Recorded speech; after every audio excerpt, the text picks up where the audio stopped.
Hi students, good morning. So previous class ಅಲ್ಲಿ ನಾವು P&L account trading account complete ಆಗಿದೆ. P&L account ಒಂದು problem discuss ಮಾಡಿದ್ವಿ. So ಈಗ ಸೆಕೆಂಡ್ ಕಮೆಂಟ್ ಆಗಿ trading and profit and loss account ಮಾತ್ರ. So next comment ಆಗಿ trading and profit and loss account. Clear? So ನಿಮ್ಗೆ ಗೊತ್ತು step by step already 3 steps ಇದೆ. So one trading account, profit and loss account and last one balance sheet. So ಈ 3 steps complete ಮಾಡಬೇಕು final ಅಕೌಂಟ್ಗೆ. But practice purpose ಆಗಿ trading account practice ಮಾಡಿದ್ದೀರಾ, P&L ಒಂದು problem practice ಮಾಡಿದ್ದೀರಾ. ಈಗ ಈ 2 ಅಕೌಂಟ್ಸ್ ಮಾತ್ರ, trading and profit and loss account ಮಾತ್ರ ಕಮೆಂಟ್ ಆಗಿ ಈಗ ಒಂದು ಪ್ರಾಬ್ಲಮ್ ಡಿಸ್ಕಸ್ ಮಾಡೋಣ. ಸೊ ನಾನು ಎಕ್ಸ್ಪ್ಲೈನ್ ಮಾಡ್ತೀನಿ, ಸೊ ನೀವೇ ಆನ್ಸರ್ಸ್ನ ಟ್ರೈ ಮಾಡಿ. From the following balance, so ಇಲ್ಲಿ ಕೊಟ್ಟಿದ್ದಾರೆ ನಿಮಗೆ. So from the following balance obtained from the new account of Mr. EH. So ಇಲ್ಲಿ ಕೊಟ್ಟಿದ್ದಾರೆ ನಿಮಗೆ ಪ್ರಿಪೇರ್ ಏನೇನು ಕೊಟ್ಟಿದ್ದಾರೆ, trading and profit and loss account ಮಾತ್ರ ಕೊಟ್ಟಿದ್ದಾರೆ ಪ್ರಿಪೇರ್ ಮಾಡೋದಕ್ಕೆ. ಸೊ ಅವ್ರು ಏನು ಕೊಟ್ಟಿದ್ದಾರೆ ನೋಡಿ, ಅಬ್ಸರ್ವ್ ಮಾಡಿ, trading and profit and loss account. So ಇಲ್ಲಿ ಐಟಮ್ಸ್ ಬಂದು ನಿಮಗೆ ಟ್ರೇಡಿಂಗ್ದು ಇರುತ್ತೆ, P&L ಅಕೌಂಟ್ ಐಟಮ್ಸು ಇರುತ್ತೆ. ಕಾನ್ಸೆಪ್ಟ್ ಅರ್ಥ ಆಗಿದೆ ಅಲ್ವಾ? ಟ್ರೇಡಿಂಗ್ ಅಕೌಂಟ್ ಐಟಮ್ಸ್ ಇರುತ್ತೆ, ಅದೇ ರೀತಿ profit and loss account item ಇರುತ್ತೆ. Suppose in case balance sheet items ಏನಾದರೂ ಕೊಟ್ಟರೆ ಅದನ್ನೇನು ಮಾಡಬೇಕು, ನೀವು ಸ್ಕಿಪ್ ಮಾಡ್ಕೋಬೇಕು. ನೀವು ಪ್ರಿಪೇರ್ ಮಾಡ್ತಾ ಇರೋದು only trading and profit and loss account ಮಾತ್ರ. ಕಾನ್ಸೆಪ್ಟ್ ಅರ್ಥ ಆಗ್ತಿದೆಯಾ? ಸೊ ಈಗ ಫಸ್ಟ್ ಟ್ರೇಡಿಂಗ್ ಅಕೌಂಟ್ ಮಾಡಬೇಕು. ನೀವು ಫಾರ್ಮೆಟ್ ಏನಾಗ್ತದೆ ಗೊತ್ತಾ? ಸೊ ಕಮೆಂಟ್ ಆಗಿಬಿಡಿ, ನಾನು separate trading account separate, profit and loss account separate ಇದೆ ಅಲ್ವಾ? ಸೊ ಈ ಥರ ಮಾಡಬೇಡಿ, ಕಂಪ್ಲೀಟ್ ಮಾಡೋಕ್ಕೆ. ಫಾರ್ ಎಕ್ಸಾಂಪಲ್ ನೋಡಿ,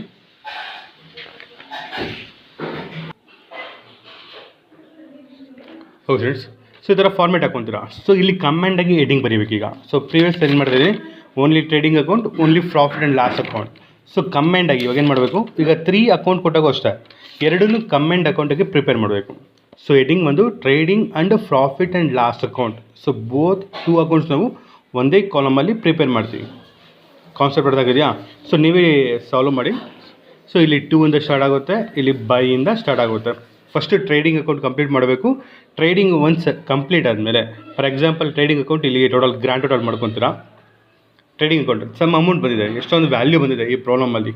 ಸೊ ನಿಮಗೆ ಈ ಪ್ರಾಬ್ಲಮಲ್ಲಿ ಫಾರ್ ಎಕ್ಸಾಂಪಲ್ ಗ್ರಾಸ್ ಪ್ರಾಫಿಟ್ ಬಂತು ಅಂದ್ಕೊಳ್ಳಿ, ಗ್ರಾಸ್ ಪ್ರಾಫಿಟ್ ಏನೋ ಒಂದು ಅಮೌಂಟ್ ವ್ಯಾಲ್ಯೂ ಬಂದಿದೆ. ಕ್ಲಿಯರ್? ಸೊ ಅದೇನೇನು ಮಾಡಬೇಕು, profit and loss account interchange ನೋಡಿ, ಈ ಕಾಲಮ್ನ ಇನ್ನು ಮತ್ತೆ ಹಂಗೆ ಕಂಟಿನ್ಯೂ ಮಾಡಬೇಕು, ಮತ್ತು ಇದನ್ನೇ ಕಾಲಮ್ಸ್ನ ಮತ್ತೆ ಇನ್ನು ಕಂಟಿನ್ಯೂ ಮಾಡ್ಕೋಬೇಕು.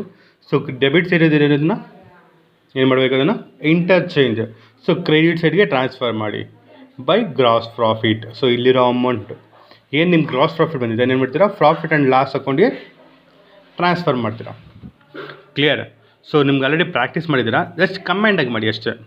ಎರಡನ್ನೂ ಒಂದೇ ಅಕೌಂಟಲ್ಲಿ ಕಂಪ್ಲೀಟ್ ಮಾಡಿ. ಇಲ್ಲಿಗೆ ಟ್ರೇಡಿಂಗ್ ಅಕೌಂಟ್ ಕಂಪ್ಲೀಟ್ ಆದರೆ ಮತ್ತೆ ಅಲ್ಲಿಂದ ಕಂಟಿನ್ಯೂ ಆಗಬೇಕು. ಸೊ ಮತ್ತೆ ಇಲ್ಲಿ ಪರ್ಟಿಕ್ಯುಲರ್ಸ್ ಅಮೌಂಟ್ ಅಂತ ಬರೆಯೋಕೆ ಹೋಗಬೇಡಿ. ಸೊ ಆಲ್ರೆಡಿ ಒಂದು ಹತ್ರ ಬರ್ದಿರಲ್ಲ ಸ್ಟಾರ್ಟಿಂಗಲ್ಲಿ, ಸೊ ಆಫ್ ಅಷ್ಟೇ, ಮತ್ತೆ ಅದನ್ನು ಕಂಟಿನ್ಯೂ ಮಾಡೋಕ್ಕೆ ಹೋಗಬೇಡಿ. ಕ್ಲಿಯರ್? ಸೊ ಈಗ ಪ್ರಾಬ್ಲಮ್ನ ಡಿಸ್ಕಸ್ ಮಾಡೋಣ ನೋಡಿ. ಸ್ಟಾಕ್ ಆನ್ April 1, 2014 ನೋಡಿ. April 1 means financial year beginning ಅಲ್ವಾ? ಅಂದರೆ ಇದು ಯಾವ ಸ್ಟಾಕ್, ಇದು opening stock. So opening stock ಎಲ್ಲಿ ಬರುತ್ತೆ, trading account debit side.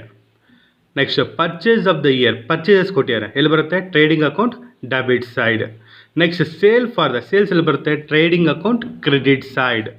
Next purchase expenses, they given for expenses for purchasing, purchase expense nothing but trading account debit side. Next salaries and wages, ಇಲ್ಲಿ confuse ಮಾಡ್ಕೋಬೇಡಿ, wages ಅಂದರೆ trading ಅಕೌಂಟ್ಗೆ transfer ಮಾಡ್ತೀರಾ, salaries ಅಂದರೆ profit and loss ಅಕೌಂಟ್ಗೆ transfer ಮಾಡಬೇಕು. But ಇಲ್ಲೇನಾಗಿದೆ, ಕಮೆಂಟಾಗಿ ಕೊಟ್ಬಿಡ್ಯಾರು, salary and wages ಅಂತ ಕೊಟ್ಟ್ಯಾರ. So first ನಿಮಗೆ ಏನು ಕೊಟ್ಟಿದ್ದಾರೆ, ಸ್ಯಾಲ್ರಿ ಅಂತ ಕೊಟ್ಟಿರಲ್ವಾ? ಸೊ ಇದರ ಫಸ್ಟ್ ಸ್ಯಾಲ್ರಿ ಕೊಟ್ಟಿದ್ದಕ್ಕೆ ಏನು ಮಾಡ್ತೀರಾ, ಪ್ರಾಫಿಟ್ ಆ್ಯಂಡ್ ಲಾಸ್ ಅಕೌಂಟ್ಗೆ ಕನ್ಸಿಡರ್ ಮಾಡಿ. ಎಲ್ಲಿ ಪ್ರಾಫಿಟ್ ಆ್ಯಂಡ್ ಲಾಸ್ ಅಕೌಂಟಲ್ಲಿ 2 salary and wages 3500. So salary and wages, profit and loss account debit side. Advertisement, so P&L account debit side, profit and loss account debit side. Next bad debts, yesterday means last ಕ್ಲಾಸಲ್ಲಿ ನಿಮ್ಗೆ ಹೇಳಿದ್ದೆ. So bad debts means irrecoverable in nature. Bad debts recover ಆಗ್ಬೋದು or recover ಆಗದೇ ಇರ್ಬೋದು. So ಯಾವುದ್ರ ಮೇಲೆ consider ಮಾಡಬೇಕು, bad debts means debtors. Bad debts means debtors ಮೇಲೇ ನಾವು ಕನ್ಸಿಡರ್ ಮಾಡಬೇಕು. ಸೊ ಎಲ್ಲಿಗೆ ಟ್ರಾನ್ಸ್ಫರ್ ಮಾಡ್ತೀರಿ ಈಗ? Profit and loss account debit side. Rent profit and loss account debit side. Discount allowed expense profit and loss account debit side. Commission paid this is expense, so profit and loss account debit side. Sales expenses, so ಇಲ್ಲಿ purchase expense ಯಾವ ರೀತಿ consider ಮಾಡಿದ್ರು, sales expenses consider ಮಾಡಿ. Trading account credit side. Next repairs means expense profit and loss account debit side. So ನಿಮ್ಗೆ ಒಂದು adjustment ಕೊಟ್ಟಿರೋ, only one adjustment. Closing stock on March 31st, 2015. ನೋಡಿ, opening date, closing date. So opening means opening stock, closing date ಇದ್ದರೆ closing stock ಎಲ್ಲಿ consider ಮಾಡಬೇಕು? Trading account credit side. Clear? So try ಮಾಡಿ. So answer send ಮಾಡ್ತೀನಿ, ಎಷ್ಟು GP ಎಷ್ಟು ಬರುತ್ತೆ, NP ಎಷ್ಟು ಬರುತ್ತೆ ಅಂತ. ಸೊ ಮತ್ತು ಇನ್ನೂ ಒಂದು ಎಕ್ಸ್ಟ್ರಾ ಒಂದು ಹೋಮ್ವರ್ಕ್ ಕೊಡ್ತೀನಿ, ಸೊ ಸಾಲ್ವ್ ಮಾಡಿ.